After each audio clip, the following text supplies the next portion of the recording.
हाय दोस्तों, मैं सल्लभ जैन आपका स्वागत करता हूं ओरा न्यूज़ के एक फ्रेश एपिसोड में। इसरो के 400 साइंटिस्ट और 10 सैटेलाइट्स ऑपरेशन सिंदूर के दौरान पाक की हर हरकत पे रख रहे थे नज़र। ऑपरेशन सिंदूर में इसरो के 400 वैज्ञानिकों और 10 सैटेलाइट ने दिन रात एक करके भारत की सुरक्षा को सुनिश्चित किया। इसरो के कार्टोसैट्स, रीसैट्स और नाविक जैसी जीसैट जैसी तकनीकों ने सेना को सटीक जानकारी और संचार प्रदान किया। यह ऑपरेशन भारत की अंतरिक्ष और सैन्य ताकत का शानदार उदाहरण था। इसरो के चेयरमैन डॉक्टर वी नारायणन ने खुलासा किया कि ऑपरेशन सिंदूर में लगभग 400 वैज्ञानिकों ने दिन रात काम करके भारतीय सेना को महत्वपूर्ण मदद दी। यह ऑपरेशन 22 अप्रैल 2025 को पहलगाम, जम्मू कश्मीर में हुए आतंकवादी हमले के जवाब में शुरू किया गया था। इसरो के साइंटिस्ट ने रियल टाइम जानकारी, निगरानी और संचार में अहम भूमिका निभाई। ऑपरेशन सिंदूर क्या था? ऑपरेशन सिंदूर भारत की सशस्त्र सेनाओं द्वारा चलाया गया एक सैन्य अभियान था जिसका उद्देश्य पाकिस्तान और पाकिस्तान अधिकृत जम्मू कश्मीर POJ के आतंकवादी ठिकानों को नष्ट करना था। 22 अप्रैल 2025 को पहलगाम में हुए आतंकवादी हमले में कई नागरिक मारे गए थे, जिसके जवाब में भारतीय वायुसेना ने 7 मई 2025 को ऑपरेशन सिंदूर शुरू किया था। इस ऑपरेशन में 9 आतंकवादी ठिकानों को और 11 पाकिस्तानी हवाई अड्डों को निशाना बनाया गया था। भारतीय सेना ने बिना सीमा पार किए सटीक हमले किए, जिसमें स्वदेशी आकाश तीर, एयर डिफेंस सिस्टम, ड्रोन और लाइटरिंग एम्यूनेशन का इस्तेमाल हुआ।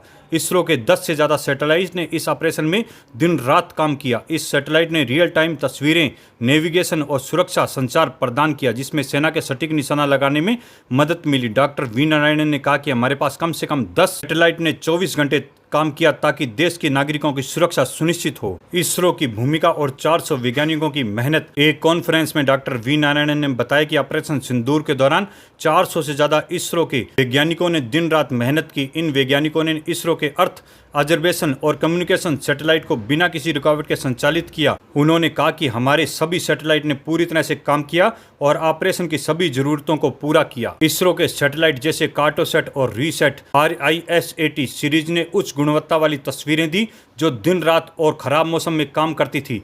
रीसेट और सिंथेटिक अपाचे रडार SAR ने बादल और अंधेरे में भी साफ तस्वीरें भेजी, जिससे पहाड़ी इलाकों और सीमाओं की निगरानी आसान हुई। कार्टोसैट ने सब मीटर रिलेशन वाली तस्वीरें दी, जो लक्ष्य की पहचान और हमले के बाद नुकसान का आंकलन करने में मदद की थी। नाविक सैटेलाइट के हथियार और मिसाइलों की सटीक निशाने तक पहुंचने में मदद की, जबकि जीसैट GSAT सैटेलाइट ने सुरक्षित संचार सुनिश्चित किया। इसरो के पास अभी 56 ऑपरेशनल सैटेलाइट है, जिसमें 9-11 सैटेलाइट सैन्य निगरानी, रडार, संचार और नेविगेशन के लिए समर्पित है। ऑपरेशन सिंदूर में इस सैटेलाइट ने कई तरह की मदद की। निगरानी, कार्टोसैट और रीसैट ने सीमाओं, आतंकवादी ठिकानों और हवाई अड्डों की तस्वीरें दी। संचार, जीसैट सैटेलाइट ने सेना को सुनिश्चित और तेज संचार प्रदान किया। नेविगेशन, नाविक सैटेलाइट ने मिसाइलों और ड्रोन्स को सटीक निशाना बनाने में मदद की। मौसम जानकारी, इनसैट सैटेलाइट ने मौसम की जानकारी दी, जिससे ऑपरेशन की योजना बनाना आसान हुआ। इसरो के वैज्ञानिकों ने इन सैटेलाइट्स को 24/7 संचालित किया, जिससे सेना को रियल टाइम जानकारी मिलती रही है। ऑपरेशन भारत की अंतरिक्ष तकनीक की ताकत को दर्शाता है और अब आधुनिक युद्ध में एक महत्वपूर्ण हिस्सा बन चुका है।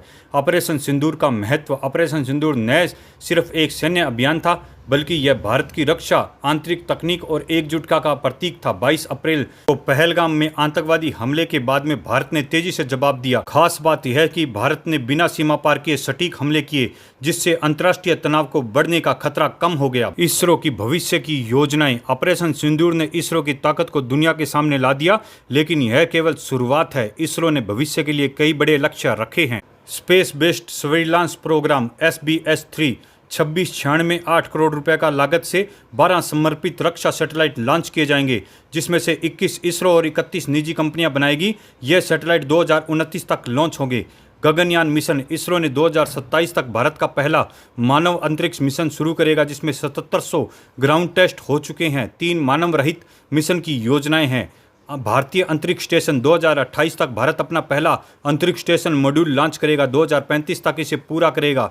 चंद्रयान 4 और 5। चंद्रयान 4 चांद के सैंपल लाएगा और चंद्रयान 5 जापान के साथ मिलकर 2028 में लॉन्च होगा। भारत के लिए सबब। ऑपरेशन सिंदूर ने दिखाया कि अंतरिक्ष तकनीक अब युद्ध और सुरक्षा में एक अहम हिस्सा है। इसरो के सैटेलाइट न सिर्फ आतंकवादी से लड़ने में मदद करते हैं, बल्कि भारत की 11,500 किलोमीटर लंबी तटरेखा और अस्थिर सीमाओं की निगरानी को भी मजबूत किया। इस ऑपरेशन में यह सिखाया कि निजी कंपनियों और सरकारी संगठनों के सहयोग भारत की अंतरिक्ष क्षमता को बढ़ा सकता है। इसरो अब निजी कंपनियों के साथ मिलकर 100 से 150 सैटेलाइट्स लॉन्च करने की योजना बना रहा है, जिसमें आधे निगरानी के लिए होंगे। भारत माता की जय।